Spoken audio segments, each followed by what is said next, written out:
ओम नीलाचल निवासाय नित्याय परमात्मने बलभद्र सुभद्राभ्यम जगन्नाथाय ते नमो।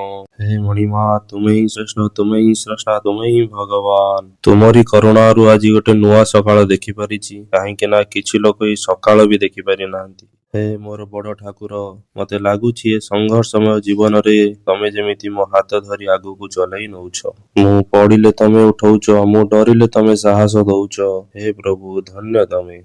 ମୁଁ ଭାବେ କି ତମେ ହିଁ ମୋ ବାପା, ତୁମେ ହିଁ ମୋ ମା, ତୁମେ ହିଁ ମୋ ଦୁନିଆ। ହେଲେ ତମେ ଏ ମାୟା ସଂସାର ଭିତରେ ମତେ କାହିଁକି ଯୋଡ଼ି ଦେଇଛ ପ୍ରଭୁ? ସୁଖ ବି ଦେଖୁଛି, ଦୁଃଖ ବି ଦେଖୁଛି, ତମକୁ ମୁଁ କୋଉଠି ଖୋଜି ବି ପାଉନି। ହେଲେ ତମ ନାମ ଜପୁଛି, ଉଠିଲେ ତମ କଥା ଭାବୁଛି, ଏମିତି ଲାଗୁଛି ତମେ ମୋ ପାଖରେ ଅଛ। ଆଖି ଖୋଲି ଦେଖିଲା ବେଳକୁ ତମେ ମୋ ପାଖରେ ନାହଁ। ହେଲେ ବେଳେ ବେଳେ ଲାଗୁଛି ତମେ ପଛରେ ଥାଇକି ମତେ ଆଶୀର୍ବାଦ କରୁଛ, ଯାହା ଆଗକୁ ବଢ ବୋଲି ମତେ ପ୍ରେରଣା ଦଉଛ। ସେଇ ଆଶୀର୍ବାଦ ନେଇ ମୁଁ ଆଗକୁ ବଢି ଚାଲିଛି। ଆଜି ଗୋଟେ ନୂଆ ଦିନର ମୁଁ ଶୁଭାରମ୍ଭ କରୁଛି। ମତେ ଆଶୀର୍ବାଦ ଦିଅ ଆଉ ତମ ଶରଣରେ ଜାଗା ଦିଅ ପ୍ରଭୁ।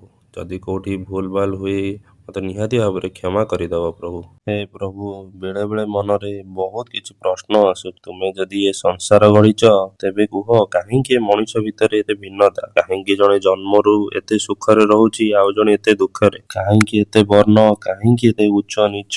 କିଛି ଲୋକ ଏତେ ସମ୍ମାନ ପାଉଛନ୍ତି, କିଛି ଲୋକ ଏତେ ଅପମାନ ପାଉଛନ୍ତି। ଏ ସଂସାର କାହିଁକି ଏତେ ଅଲଗା? ଏ ପୃଥିବୀରୁ ଯେମିତି ଗୋଟାଏ ହିଁ ସୂର୍ଯ୍ୟ ଦେଖାଯାଏ, ସେମିତି ତମେ ସମସ୍ତଙ୍କୁ ସମ୍ମାନ କାହିଁକି କଲନି? କିଏ ଏଠି ଟଙ୍କା ପଛରେ ଦୌଡୁଛି, ଟଙ୍କା ଗଦିରେ ଶୁଏ, ଆଉ କିଏ ହସ୍ପିଟାଲ ବେଡରେ ଟଙ୍କା ଅଭାବରୁ ମରେ। କିଏ ଜଣେ ଏଠି ଖାଦ୍ୟ ଅଭାବରୁ ଭୋକରେ ଶୁଏ, ଆଉ କିଏ ଖାଦ୍ୟ ଅଧିକା ହେଇଯାଇଛି ବୋଲି ଫୋପାଡ଼ି ଦିଏ। ହେ ପ୍ରଭୁ, କାହିଁକି ତମେ ଏମିତି କରୁଛ?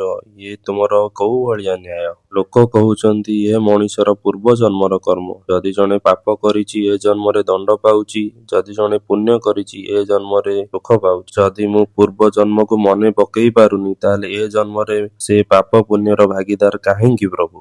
ଯେତେବେଳେ ମୁଁ ଭାବେ ମୁଁ ଦୁଃଖରେ ଅଛି ବୋଲି, ସଂସାର କହେ ସମସ୍ତେ ଦୁଃଖରେ ଅଛୁ, ଏକା ତୁମେ ହିଁ ଦୁଃଖରେ ନାହଁ। ମୋ ଦୁଃଖର ମୂଲ୍ୟ ତାଙ୍କ ଦୁଃଖ ଆଗରେ କିଛି ବି ନୁହଁ। ଏ କାଳିଆ ସାଆନ୍ତ, ଏଠି ସମସ୍ତେ ତୁମର ହିଁ ଭକ୍ତ, ତୁମର ହିଁ ସନ୍ତାନ। ତମେ ତ ନିଜେ ବାପା ହେଇକି ସମସ୍ତଙ୍କୁ ବୁଝାଇ ପାରିଥାନ୍ତ, କିନ୍ତୁ ତମେ ପୁରା ନୀରବ ହିଁ ରହୁଛ।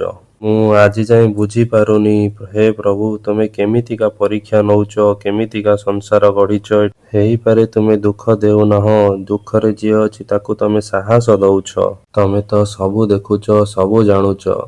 ହେଲେ ବୁଝିଗଲି ପ୍ରଭୁ, ଏସବୁ ତମର ହିଁ ଲୀଳା। ତମେ ଯଦି ସମସ୍ତଙ୍କୁ ସମାନ କରିଥାନ୍ତ, ସବୁ କିଛି ଦେଇଥାନ୍ତ, ଦୁଃଖ ନଥାନ୍ତା, ଯନ୍ତ୍ରଣା ନଥାନ୍ତା, ତାହେଲେ ଲୋକ ଭଗବାନ ଅଛି ବୋଲି କାହାକୁ ମାନି ନଥାନ୍ତେ।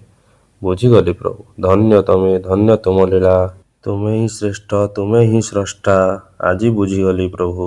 କ୍ଷମା କରିଦବ ପ୍ରଭୁ, ତୁମର ଏ ସନ୍ତାନ ଯଦି କିଛି ଭୁଲ କରିଥାଏ।